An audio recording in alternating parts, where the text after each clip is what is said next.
देवळात अॅनिव्हर्सरीच्या निमित्ताने आपण जे अन्नदान करणार आहोत त्यासाठी 5 पदार्थ करायला सांगितलेले आहेत. आणि वस्त्रदानाची ऑर्डर? अथर्व, तू फक्त पूजेकडे लक्ष दे. बाकीची सगळी कामं करायला आम्ही आहोत की. एक्झॅक्टली मामा.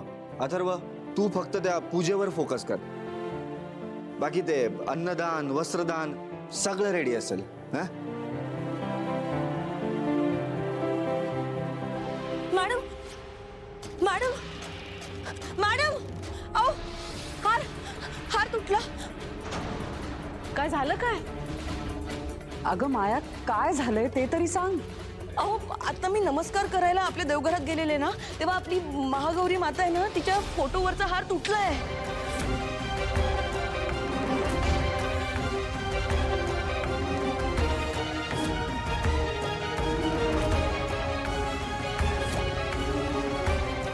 काय?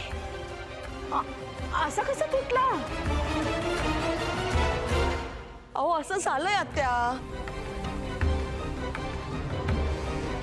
अरे देवा, असं कसं झालं? असं कसं होऊ शकतं? पण तुटू कसा शकतो हार? तुटला नसेल, निसटला असेल. नाही नाही, निसटून नाही पडलंय. मी माझ्या डोळ्याने पाहिलाय, तो तुटलाय.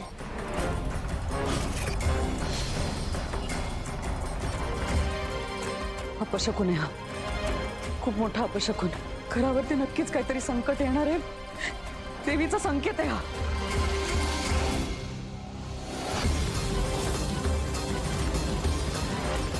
नाही, चांगलं नाहीये. आई, म्हणजे देवीचा आपल्या घरावर कोप तर होणार नाही ना? अरे बापरे, जशी देवीची कृपा होते ना खूप मोठी, तसा देवीचा कोपही होतो खूप मोठा. माय गॉड. आत्या, फक्त एक हार तुटलाय, एवढं कशाला घाबरतेस? हो ना अथर्व. हे घरच्या लेडीज म्हणजे कशालाही घाबरतात. डोंट वरी, काही नाही होणार. अरे अजित, ही साधी सुधी गोष्ट नाहीये. नक्की मीराच्या हातनं ना मनापासून पूजा झाली नाही आणि मनापासून दिवा लावला नाही तिने देवीसमोर, म्हणूनच हे असं झालेलं आहे.